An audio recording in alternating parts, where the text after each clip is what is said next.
예, 보신 것처럼 이재용 삼성전자 부회장이 집중 포화를 받은 것은 삼성이 미르 또 K스포츠 재단에 가장 많은 돈을 냈을 뿐만 아니라 최순실 모녀에게 직접 자금을 지원한 유일한 그룹이기 때문입니다. 특히 질문은 국민연금이 삼성물산과 제일모직 합병에 동원됐는지 그 배후에 청와대가 있었는지에 집중됐습니다. 이 문제는 박근혜 대통령의 뇌물죄 성립과 직결돼 있기 때문에 더욱 관심을 받아왔죠. 말씀드린 대로 이재용 부회장의 답변도 설득력이 있는 것인지 팩트체크해 보겠습니다. 경제산업부 이세누리 기자가 나와 있습니다. 자, 이 부회장이 박 대통령과 두 차례 독대한 자리에서 지원 요청을 받았다는 사실은 인정은 했습니다. 그런데 그 대가로 삼성물산과 제일모직 합병을 지원받았다는 의혹에 대해서는 부인을 했습니다. 그렇습니다. 예상했던 대로 부인이 이뤄진 건데요. 예. 이 부회장은 출연을 하거나 사회공헌을 할 때는 대가를 기대하진 않는다 이렇게 말했습니다. 예. 이 박 대통령과 독대가 있었을 때는 이미 두 회사의 합병 주주총회가 끝난 후였기 때문에 이 대가성은 없었다고 부인했습니다. 이처럼 대부분의 핵심 질문에는 경위를 모른다거나 최선을 다하겠다고만 해서 이 일부 위원들에게 동문서답을 하지 말라는 그런 비판을 받기도 했습니다. 예.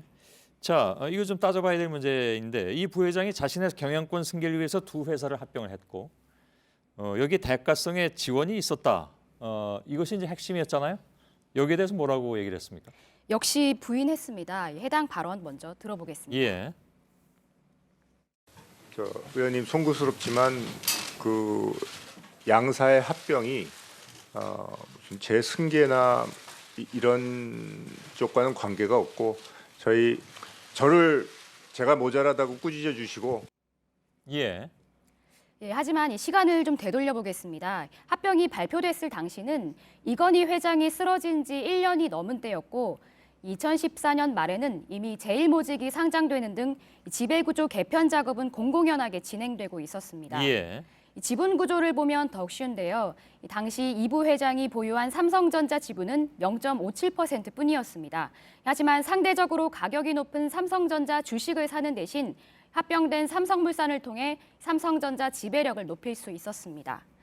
승계와는 관계없다는 이 부회장의 발언이 설득력이 떨어지는 겁니다. 예.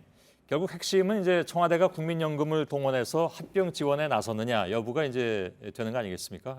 청와대가 여기에 직접 개입했다는 의혹도 그런데 제기가 됐다면서요? 네, 이용주 국민의당 의원이 오늘 청문회에서 제기한 의혹입니다. 예. 고인이 된 김영한 전 청와대 민정수석이 김기춘 전 대통령 비서실장의 발언을 적은 다이어리를 공개한 건데요. 예. 현장 모습 보시겠습니다. 이 자리 하나 보여드릴게요. 여기 보면은 이 김영한 민정수석, 저 김기춘 실장이 말한 내용을 써져 있는 내용이에요. 삼성그룹 승계 과정 모니터링이라고 써져 있어요. 예.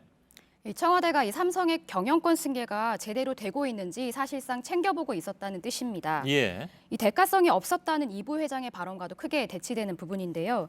그 밖에도 이 홍완선 당시 국민연금 기금운용본부장이 합병 직전 이 최치훈 삼성물산 사장을 통해 이 부회장을 만난 점이나 문영표 당시 보건복지부 장관이 합병 주총 직후 결과를 직접 챙겨본 점 등 추가로 규명돼야 할 의무는 적지 않습니다. 예, 알겠습니다. 자, 저희들은 앞으로도 청문회가 여러 가지 한계를 또 내포하고 있는 것도 맞기 때문에 그것을 보완하는 차원에서라도 이런 팩트체크를 지속적으로 좀 진행을 하도록 하겠습니다. 오늘 이세누리 기자였습니다.